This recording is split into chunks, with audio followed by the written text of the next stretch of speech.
Hello friends, welcome to SNP online classes. आज हम banking awareness करने स्टार्ट वाले हैं पंजाब स्टेट कोऑपरेटिव बैंक के लिए।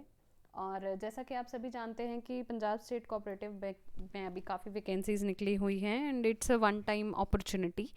सो गाइज प्लीज़ आप लोग फोकस कीजिए। बस 3-4 महीने की सारी गेम है। ड्यू टू कोविड डेफिनेटली थोड़ा पोस्टपोन हो गया है काम, but grab it as a opportunity. Okay, तो आप लोग इसको अच्छे से पढ़िए।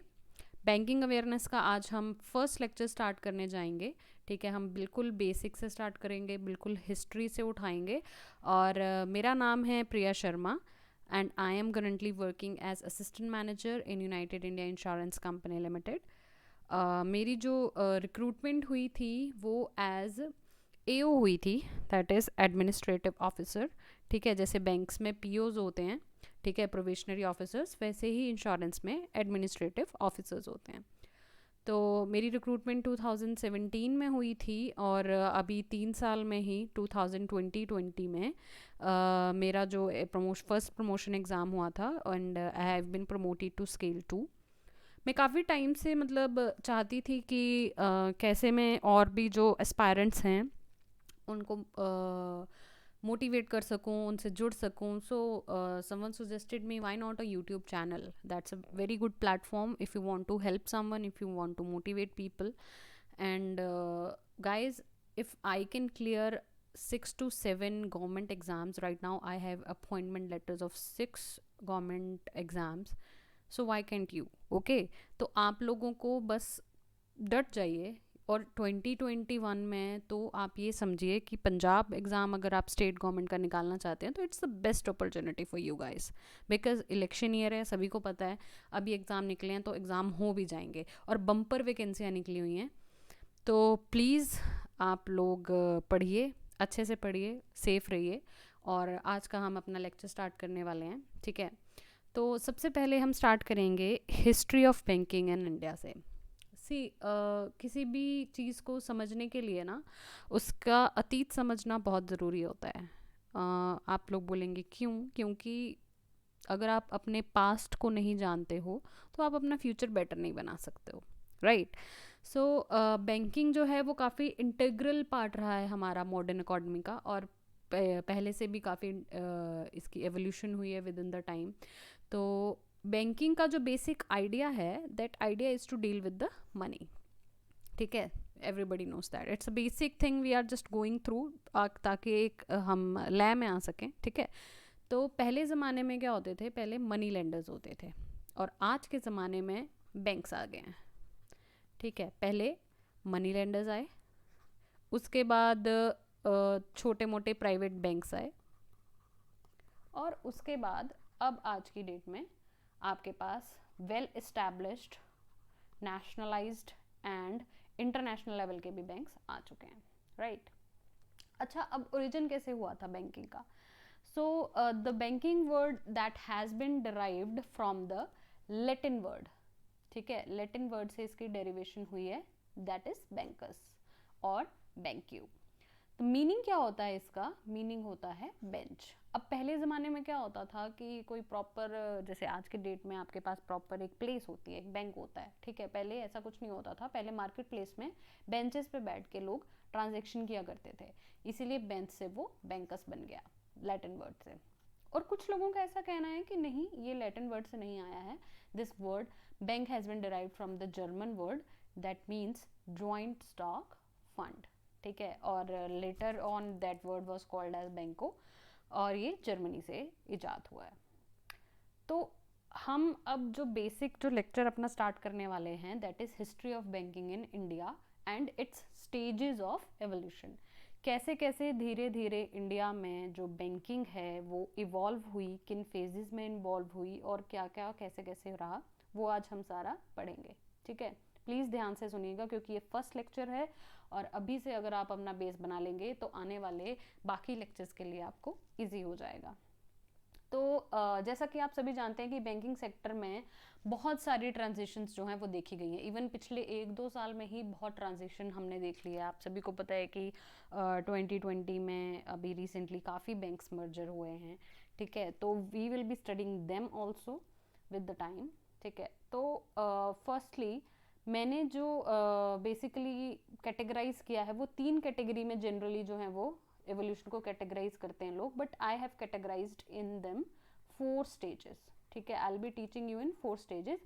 आज ऑल्दो हम 3 ही स्टेजेस कवर करेंगे, एंड 4th जो स्टेज है that I will be covering in the next video. तो फर्स्ट जो स्टेज है that is pre independence stage, that is before 1947, यानी कि आज़ादी से पहले बैंक्स का क्या सिनेरियो था इंडिया में, ठीक है।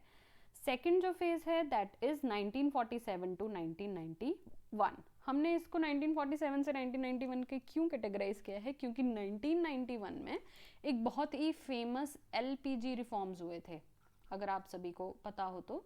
जिनको नहीं पता वो लोग नोट कर सकते हैं। LPG stands for liberalization. LPG stands for liberalization, privatization and globalization, ठीक है। अब ये एलपीजी रिफॉर्म्स बेसिकली थे क्या कि पहले इंडियन जो मार्केट थी वो काफ़ी बंद रहती थी, इतना फॉरेन से रेमिटेंस या फॉरेन मार्केट का यहाँ पे पेनिट्रेशन और प्राइवेट प्लेयर्स का पेनिट्रेशन वो सब अलाउड नहीं था। बट 1991 में धीरे धीरे गवर्नमेंट ने ये सब चीज़ें खोल दी थी, लिबरलाइज कर दी थी, ज़्यादा लाइसेंसिंग जो टेक्निक्स चलती थी, हर चीज़ छोटी छोटी चीज़ के लिए लाइसेंस चाहिए, वो चीज़ ख़त्म की थी, ठीक है। उसके बाद उन्होंने काफ़ी प्राइवेट प्लेयर्स को एंटर करने दिया था, और ग्लोबलाइजेशन का मतलब क्या है कि काफ़ी फॉरेन प्लेयर्स भी इंडिया के मार्केट में अब एंटर कर सकते थे। इसीलिए सेकंड फेज जो है that is 1947 to 1991। Third phase जो है दैट इज़ 1991 एंड बियॉन्ड, जैसा कि अभी तक चलता रहा है। And last but not the least, which the fourth phase is mega bank merger of 2020 that I have categorized specifically because ये बहुत ही important topic है और इसके ऊपर काफ़ी बैंकिंग के करंट अवेयरनेस के क्वेश्चंस बहुत बनते हैं, ठीक है। Will be discussing in a separate video. तो हमने कौन सी 3 स्टेजेस कैटेगराइज किए हैं, प्री इंडिपेंडेंस 1947 से 1991, 1991 and beyond, and mega bank merger of 2020। तो सबसे पहले हम देखेंगे pre independence period that is from 1786 to 1947। Now जो सबसे इम्पॉर्टेंट क्वेश्चन, ये कई बारी क्वेश्चन बहुत एग्जाम्स में पूछा गया है, और एसएससी में और पंजाब स्टेट गवर्नमेंट के एग्जाम्स में तो बहुत बार पूछा गया है, that is first bank of India क्या था उसका नाम, that is bank of Hindustan. The first bank of India was bank of Hindustan, that was establish in 1770। कब एस्टैब्लिश हुआ था ये, 1770 में, और तब इंडिया की कैपिटल कैलकाटा में लोकेटेड था। उस टाइम पे जो इंडिया की कैपिटल थी दैट वाज कैलकाटा, बंगाल, क्योंकि बंगाल ट्रेडिंग के लिए काफ़ी फेमस था। आप सभी को पता है बंगाल में पोर्ट है, तो पहले पानी के रास्ते से ही लोग जो है वो ट्रेडिंग और शिपिंग करते थे, इसीलिए उस टाइम पे इंडिया की जो कैपिटल थी, जो एक मेन एरिया था, दैट वाज कैलकाटा। हाउएवर ये बैंक जो है वो बाद में फेल हो गया, और इसके जो ऑपरेशंस है वो 1832 में ऑल्दो सीज हो गए थे, बट एक जो बैंकिंग की शुरुआत जो है वो इंडिया में हो चुकी थी, and that was of bank of Hindustan. Please guys इसको याद रखना, बैंक ऑफ हिंदुस्तान 1770, आप इसको शॉर्ट फॉर्म BOH से भी याद रख सकते हैं, ठीक है।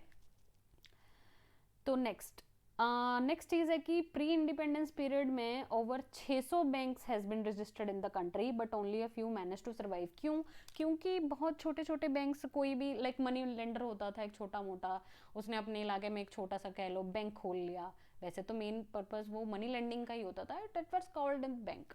ऑलमोस्ट 600 के अराउंड ऐसे बैंक्स इंडिया में रजिस्टर्ड थे, ठीक है, और छोटे मोटे अनरजिस्टर्ड और इलीगल्स तो बहुत ही होंगे, बट उनमें से कुछ ही सर्वाइव कर पाए, because there was no rule regulations, no proper work culture and all. तो बैंक ऑफ हिंदुस्तान ने एक बैंकिंग का कल्चर इंडिया में सेट कर दिया था, ठीक है। बैंक ऑफ हिंदुस्तान के बाद और भी बहुत इंडिया में कुछ मेन बैंक्स आए, ठीक है, जैसे कि आप इनके नाम बस एक बारी सुन लीजिए, वैसे होता नहीं इनका क्वेश्चन है, बट इन केस, ठीक है। तो जनरल बैंक ऑफ इंडिया, ठीक है, which was established in 1786 to 1791, ठीक है जी। उसके बाद जो बैंक आया था आपके पास, दैट वॉज एक सेकेंड, उसके बाद का जो बैंक आया था that was Aundh commercial bank. Aundh commercial bank was establish in 1881 और ये बंद हो गया था 1958 में। उसके बाद बैंक ऑफ बंगाल आया 1809 में, bank of Bombay, bank of Madras. ये क्योंकि एक्चुअली ये तीन जो स्टेट्स थी ना जो उस टाइम की, ये बहुत ही फेमस थी, ठीक है। क्यों? क्योंकि सारी आपकी जो इंडिया का जो कह लो मेन जो ट्रेड हब था वो बंगाल में था, ठीक है, या बॉम्बे में था या मद्रास में था, क्योंकि तीनों के पास ही पोर्ट्स थे और उस टाइम सारा काम ही शिपिंग के थ्रू चलता था। तो वहाँ पे एक एक बैंक इस्टेब्लिश होना तो बनता ही है, राइट। सबसे पहले बंगाल में हुआ, उसके बाद बॉम्बे में एंड मद्रास में, BBM, you can remember like that, okay. तो नेक्स्ट अगर हम देखें कि ईस्ट इंडिया कंपनी ने एक बहुत ही इम्पोर्टेंट बैंक को इस्टेब्लिश करने में हेल्प की है, जिस बैंक को आज की डेट में हम SBI के नाम से जानते हैं, right, state Bank of India, the largest lending money of और इंडिया, ठीक है। तो लार्जेस्ट बैंक जो है वो SBI है। इसकी जो स्थापना हुई थी वो 1921 में हुई थी as imperial bank of India, right. At that time it was called as imperial bank of India. और ये बना कैसे था imperial bank of India? Actually में जो हमने पिछली स्लाइड में देखे थे ना, BBM, राइट, बंगाल का बैंक, ये देखिए यहाँ पे बंगाल का बैंक, ठीक है, बॉम्बे का बैंक एंड मद्रास का बैंक, BBM, इन तीनों को मर्ज करके इन्होंने इम्पीरियल बैंक ऑफ इंडिया बनाया 1921 में, ठीक है। कब बनाया? 1921 में। अब लेटर ऑन जब इंडिया आज़ाद हो गया उसके बाद 1955 में इस बैंक को हमारी इंडियन गवर्नमेंट ने क्या कर दिया? नेशनलाइज, ठीक है जी, क्या कर दिया? नेशनलाइज। और करंटली उस बैंक को हम SBI के नाम से जानते हैं, which is also the currently largest public sector bank of India, ठीक है। ये बहुत इंपॉर्टेंट क्वेश्चन है, इसको ज़रूर याद रखिएगा। इस स्लाइड से हमें मेन जो कंटेंट्स मिलते हैं वो क्या मिलते हैं कि 1921 में एक बैंक जो है 3 बैंक्स के मर्जर से बना, ठीक है, BBM को क्लब करके उन्होंने इम्पीरियल बैंक बनाया 1921 में, और इम्पीरियल बैंक को उन्होंने नेशनलाइज करके SBI बनाया 1955 में, राइट, ओके। आगे चलते हैं। तो given below is the list of other banks which were established, जो प्री इंडिपेंडेंस पीरियड में और इम्पॉर्टेंट जो बैंक्स एस्टैब्लिश हुए थे वो कौन कौन से थे, right. That were Allahabad bank, ये भी आज की डेट में आपको सुनने को मिलता है। PNB, it's a very old bank, it was established इन 1894, ठीक है, PNB। बैंक ऑफ इंडिया, अच्छा अगर ये आप इनको इनकी डेट्स अगर आप याद रखना चाहते हैं तो कैसे रख सकते हैं आप इसको ना, किसी के डेट ऑफ बर्थ से कोरिलेट करके आप रख सकते हैं। लाइक मान लो मेरे भाई की डेट ऑफ बर्थ 1994 है, just imagine, okay, for example. तो 1994 में से मेरे मतलब आप ऐसे याद रख सकते हो कि हाँ मेरे फलाने के या मेरे भाई के बर्थडे से 100 साल पहले जो है वो कौन सा बैंक इस्टेब्लिश हो गया था? PNB, ठीक है। या 2011 में ये चीज़ हुई थी, तो 1911 में कि उससे 100 साल पहले क्या चीज़ हुई थी? सेंट्रल बैंक ऑफ इंडिया बना था। आप ऐसे चीज़ों को कोरिलेट करके ज़रूर याद कीजिए। अगर इन चीज़ों को जस्ट सिंपली आप रीड करेंगे, आपको एक बार याद रहेगा, 2 बार याद रहेगा, आप डेफिनेटली उसको भूल जाओगे, ठीक है। तो पोस्ट इंडिपेंडेंस पीरियड जो है वो आपका हमने पहले भी देखा था कि 1947 से 1991 तक का है, ठीक है। 1991 में LPG रिफॉर्म्स आए थे। तो 1947 से 1991 में काफ़ी चेंजेस आ गए इंडियन बैंकिंग में। कैसे? सबसे पहले तो 1934 में RBI एक्ट आया, ठीक है, 1934 में, यानी कि तब तो आज़ादी से पहले ही RBI एक्ट आ चुका था। और 1949 में जो है वो आपका RBI नेशनलाइज कर दिया गया था, ठीक है। 1949 में RBI को नेशनलाइज किया गया, और जिसको जो आज भी मौजूद है और बिल्कुल हमारा सेंट्रल बैंक ऑफ इंडिया है, रेगुलेशन एक्ट 1949 के अंदर ये नेशनलाइज हुआ था। और SBI कब नेशनलाइज हुआ था? हमने पीछे देखा था अभी 1955 में, ठीक है। ये बना किस बैंक से था? इम्पीरियल बैंक ऑफ इंडिया से। इम्पीरियल बैंक ऑफ इंडिया किन 3 बैंक्स के मर्जर से बना था? बॉम्बे, बंगाल और मद्रास के बैंक से, राइट। आप चीज़ों को ऐसे ही बस पकड़ पकड़ के आगे चलते जाइए, पीछे चीज़ें छोड़नी नहीं है, ओके। तो और जो मेन इस दौरान 1947 और 1991 के बीच में जो मेन चीज़ और हुई थी वो और बहुत से बैंक्स नेशनलाइज हुए थे। करीब 14 बैंक जो हैं वो उस टाइम पे नेशनलाइज किए गए थे। ठीक है, 14 बैंक्स, वो कौन कौन से हैं वो भी मैं आपको बताती हूँ।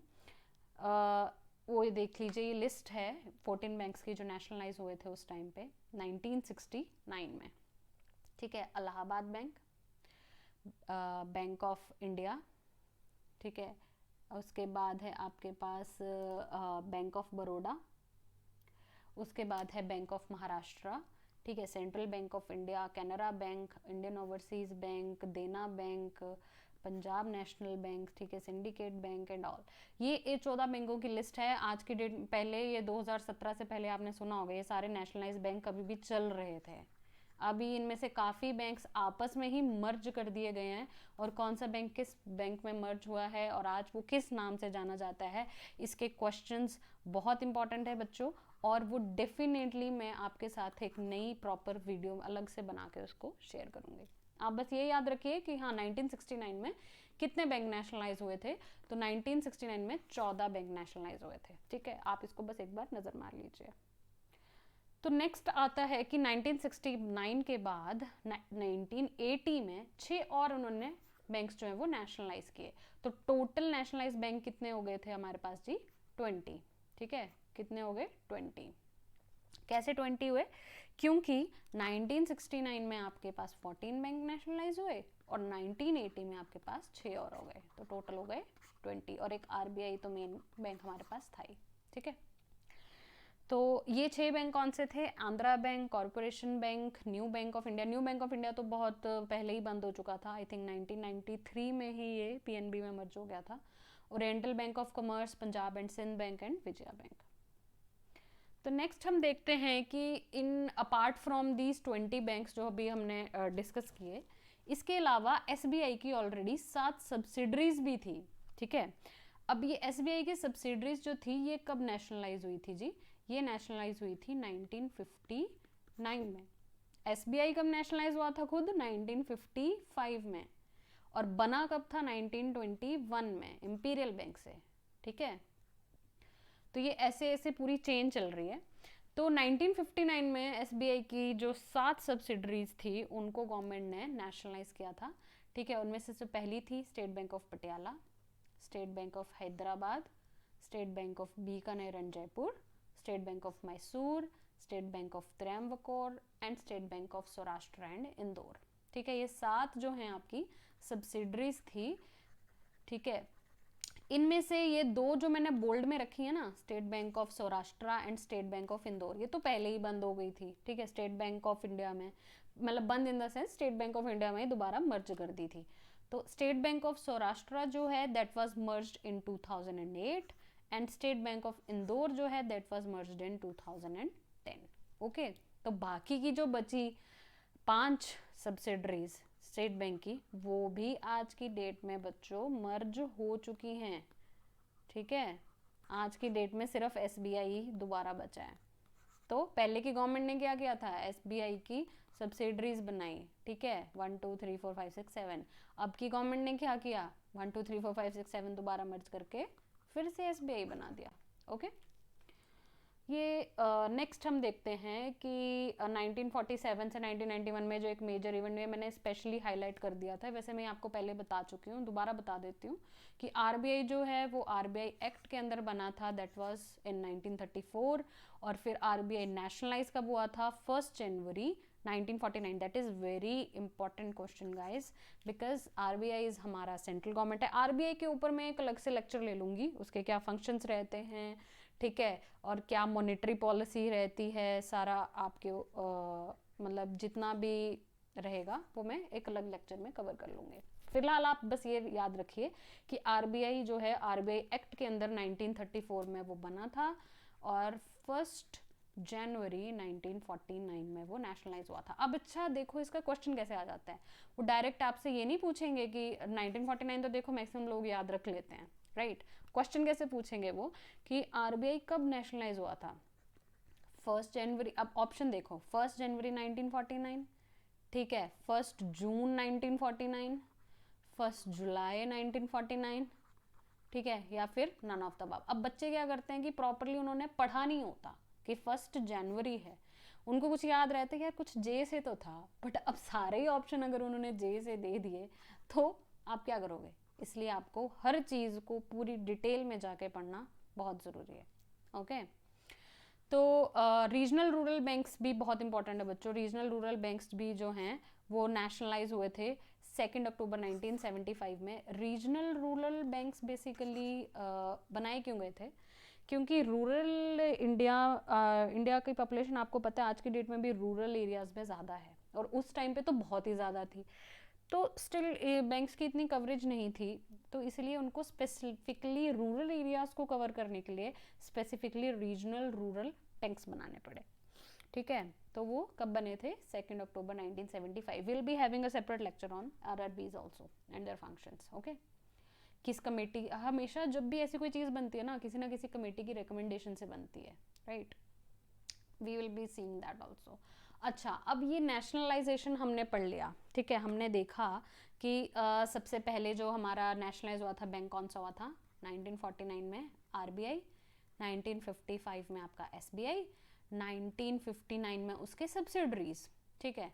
उसके बाद 1969 में 14 बैंक और नेशनलाइज हुए, 1980 में 6 बैंक और नेशनलाइज हुए, राइट। तो ये सारी हमने एक नेशनलाइजेशन का फेज देखा है। अब नेशनलाइजेशन क्यों करा और इसके इम्पैक्ट्स क्या पड़े, will be seeing that also. एक जर्नल कंसेप्ट क्लियर जरूर होना बहुत ज़रूरी होता है। तो nationalisation of bank led to an increase in the efficiency of banking sector in India. एक तो सबसे पहला जो इसका इम्पैक्ट पड़ा था कि इन्होंने नेशनलाइजेशन की वजह से इंक्रीज हुआ था क्या, आपका एफिशिएंसी, ठीक है। उसके बाद boosted the confidence of masses also. अब देखो पहले के ज़माने में मनी लेंडर्स चल रहे थे, ठीक है, क्या भरोसा मनी लेंडर्स का, सूदखोर जिनको हम कहते थे, तो वो इतना इंटरेस्ट चार्ज करते थे। तो एक प्रॉपर गवर्नमेंट की सिक्योरिटी से बैक्ड अगर कोई इंस्टीट्यूशन इस्टेब्लिश हो रहा है तो डेफिनेटली मासेस में उसका जो कॉन्फिडेंस है वो काफ़ी बूस्ट होगा। तो the sector were not performing well, like small scale industries and all, agriculture needed a boost. तो उसके लिए भी बैंक्स नेशनलाइज करना बहुत ज़रूरी था, ठीक है। इसकी वजह से गवर्नमेंट ने भी, क्योंकि नेशनलाइज किया का मतलब क्या, फंड्स दिए होंगे डेफिनेटली, तो this also lead to increase in funds, thus an increase in the economic growth of India, क्योंकि वही फंड आगे जाके वो लेंड करेंगे तो और ग्रो करेगा, मनी सर्कुलेशन में आएगा, तो डेफिनेटली इकोनॉमिक ग्रोथ जो है वो बूस्ट होगी।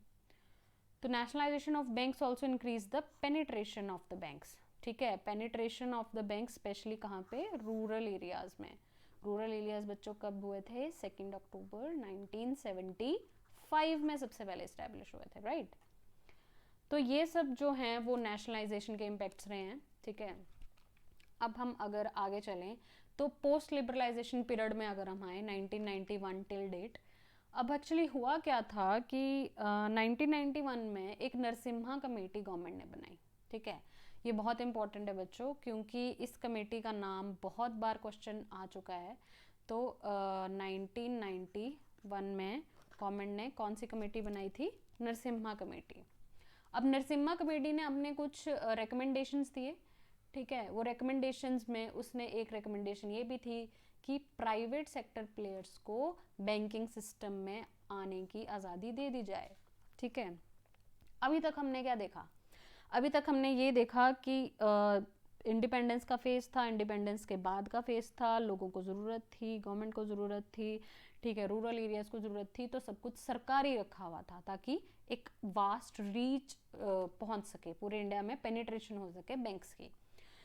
तो अब इसके बाद इन्होंने 1991 में दोबारा से सब रिव्यू जब किया तो उन्होंने कहा कि हाँ, अब हम प्राइवेट प्लेयर्स को दोबारा से प्राइवेट सेक्टर में एंटर होने की एंट्री बैंकिंग सेक्टर में दे सकते हैं।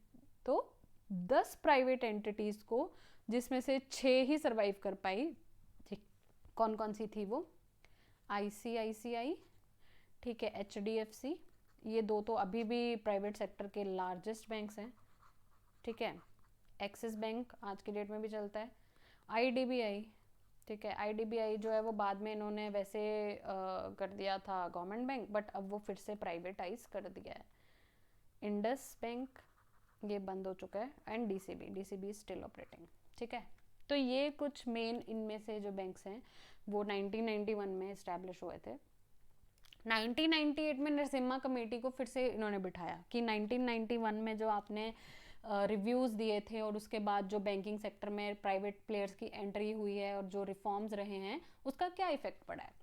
तो 1998 में जो कमेटी दोबारा नरसिम्हा कमेटी बैठी तो उन्होंने दोबारा से और रिकमेंडेशंस दी कि और जो है वो प्राइवेट जो प्लेयर हैं वो इस सेक्टर में आने चाहिए। ठीक है, तो मोर प्राइवेट प्लेयर्स की उन्होंने रिकमेंडेशन दी। एज अ रिजल्ट आरबीआई ने लाइसेंस देने शुरू किए किसको, 2003 में कोटक महिंद्रा बैंक को और 2004 में येस बैंक को। और 2013-14 जब से मोदी गवर्नमेंट आई है तो आपको पता ही है कि अब तो बहुत टाइप के इवन प्राइवेटाइज में भी टाइप्स ऑफ बैंक्स आगे आ चुकी हैं। पहले क्या होता था, या तो पब्लिक सेक्टर बैंक होता था या प्राइवेट सेक्टर बैंक होता था। अब इसमें भी आगे टाइप्स आ गई हैं, लाइक पेमेंट्स बैंक, ठीक है, स्मॉल बैंक्स, ठीक है। जब ये इन्होंने प्राइवेट प्लेयर्स को एंट्री दी तो बहुत सारे एनबीएफसीज को भी एंट्री मिली। अब एनबीएफसी क्या होता है, NBFC stands for non banking finance companies, ठीक है। तो बहुत सारे एनबीएफसीज भी आए और बंधन बैंक आया, आप सबने सुना होगा, बहुत फेमस हुआ था जब फर्स्ट टाइम आया था, ठीक है। जब थर्ड टाइम लाइसेंसिंग मिलना शुरू हुआ था तो सबसे पहले आईडीएफसी को मिला था और बंधन बैंक को मिला था, दैट इज इम्पॉर्टेंट, ओके। तो ये सारे किस टाइप के और बैंक्स आ चुके हैं ये सब हम दोबारा से अलग वीडियोस में कवर करेंगे, क्योंकि बैंकिंग हमने थॉरली कवर करनी है। अभी हम बस ये देख रहे हैं कि हुआ क्या क्या था, राइट, एक बेस एक बनाने के लिए। तो थैंक यू वेरी मच आप सभी को, और आई होप आप सबको मेरा लेक्चर पसंद आया होगा। और अगर आप देखना चाहते हैं और भी ऐसी वीडियोस बैंकिंग से रिलेटेड, करंट अफेयर से रिलेटेड, हम आगे और भी कवर करेंगे। पंजाब गवर्नमेंट से रिलेटेड देखो बच्चों, आपको मैथ्स रीजनिंग वगैरह मिल जाएगा, ठीक है, हर जगह, बट आपको ये बैंकिंग वगैरह के लेक्चर्स नहीं मिलेंगे। तो प्लीज़ इसको मैक्स टू मैक्स इसको शेयर करो, इसको लाइक करो, ठीक है, सब्सक्राइब करो, बेल आइकन ज़रूर प्रेस करो, ठीक है। Thank you so much guys, और प्लीज़ पढ़ते रहिए, मेहनत करते रहिए, और आप डेफिनेटली एग्ज़ाम क्रैक कर सकते हैं। अगर मैं कर सकती हूँ तो आप भी डेफिनेटली ज़रूर कर सकते हैं। आपने बिल्कुल हिम्मत नहीं छोड़नी है, बहुत अच्छी अपॉर्चुनिटी है।